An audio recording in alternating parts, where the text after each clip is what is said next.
US President Donald Trump says he will consider advice from Field Marshal Asim Munir on the US blockade of Iranian ports after a phone call. Reuters reports, as concerns grow, it could hinder talks with Iran.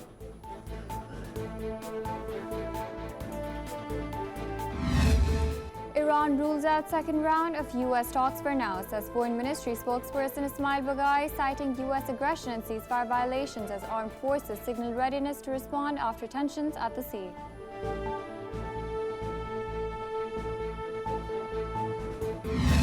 US President Donald Trump says delegation including J.D. Vance, Steve Witkoff and Jared Kushner will arrive in today in Islamabad for second round of talks with Iran, proceeding despite Tehran signaling it will not join.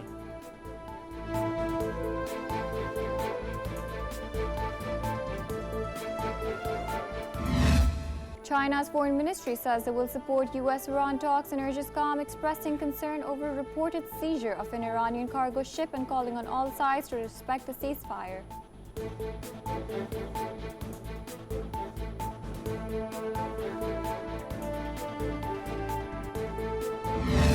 Iran's President Masoud Pezeshkian supports diplomatic engagement with the US while maintaining distrust. A ceasefire nears expiry and Tehran has yet to confirm participation in Islamabad talks.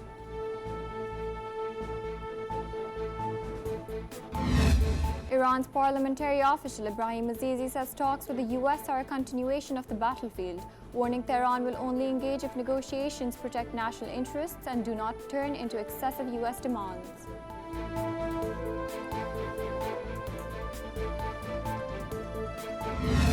Islamabad prepares for the second round of US-Iran talks with 3 US advanced teams arriving. Heightened security in twin cities, red zone restricted, transport suspended, and offices and schools shifting online.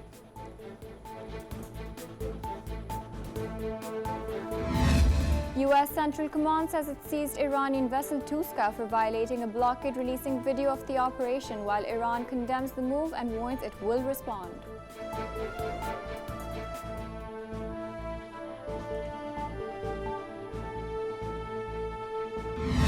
Iran confirms US forces seized an Iranian vessel in the Sea of Oman, calling it a ceasefire violation and warning of retaliation, as tensions rise over maritime security in regional waters.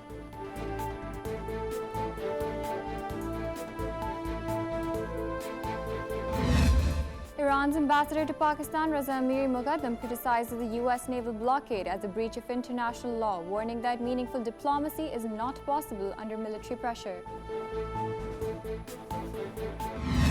US President Donald Trump tells Fox News it's Iran's last chance to sign a peace deal, threatening if Iran does not sign this deal, the whole country is getting blown up, and criticizing the 2015 nuclear agreement.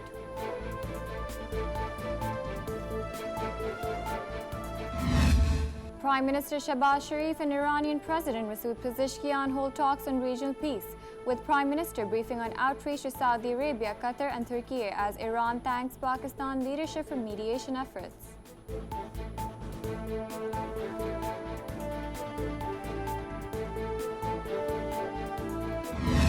Iran's Parliament Speaker Mohammad Bagher Ghalibaf criticizes US financial markets, saying treasury markets are driven by vibes rather than fundamentals, questioning credibility while comparing them to digital oil trading.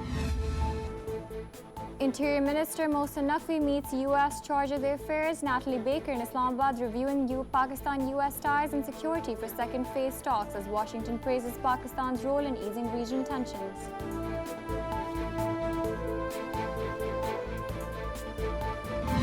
A new report by the Middle East Institute exposes 55 Taliban leaders with direct links to Al-Qaeda.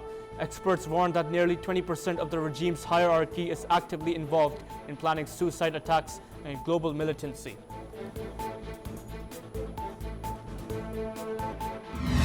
Oil prices rise with Brent above $95 after reports of maritime tensions in the Gulf, following a U.S. interception of an Iranian-flagged vessel and concerns over disruption near the Strait of Hormuz. Pakistan and Egypt conclude the 2-week Thunder II military exercise at Sharat, strengthening counter-terror cooperation and defense ties through joint training between special forces units.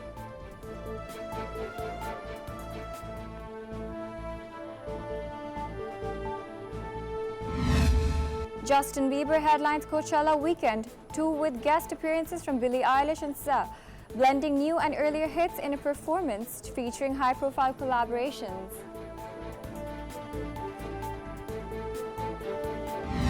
And The Mummy debuts in third place with $13.5 million, as the Super Mario Galaxy movie remains top with $35 million and $747.5 million globally, while Project Hail Mary holds second with $20.5 million.